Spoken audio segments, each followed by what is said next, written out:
ГСП онлайн. Городские новости сейчас. 7 мая одна из жительниц Ухты отметила знаменательную дату. Валентине Ивановне Турубановой исполнилось 80 лет. Цифра замечательна сама по себе, но ее важность еще и в том, что женщина много лет работала учителем. Ее юбилей совпал с таким же всей отрасли образования Ухты. Педагогом Валентина Ивановна проработала 40 лет, первые 10 в школе номер 8 поселка Ветлосян. После приняла приглашение перейти в 18-ю школу в момент ее создания в 70-х годах. Кстати, именно первое время в новой обстановке женщина называет одним из самых сложных. Дочь пошла в 1 класс, народился сын, и школа была очень большая, классы были более 40 человек, и мне, как молодому 30-летнему специалисту, конечно, было очень тяжело. Но я никогда не унывала, всегда старалась быть начеку. Всю профессиональную карьеру Валентина Ивановна проработала учителем начальных классов. За 4 десятка лет постигать школьную науку именно с ней начали более 1500 мальчиков и девочек.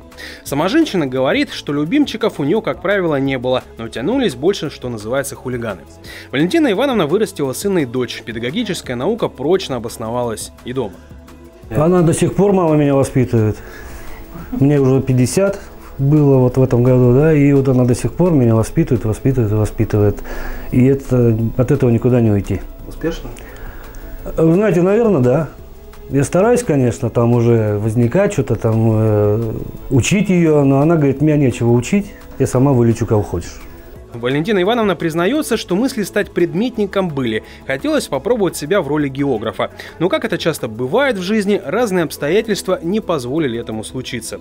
Женщина, по сути, застала все важные вехи развития отрасли образования страны и Ухты. Часто звучит, что раньше трава была зеленее и так далее.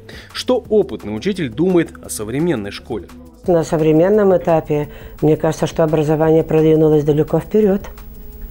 Я так считаю.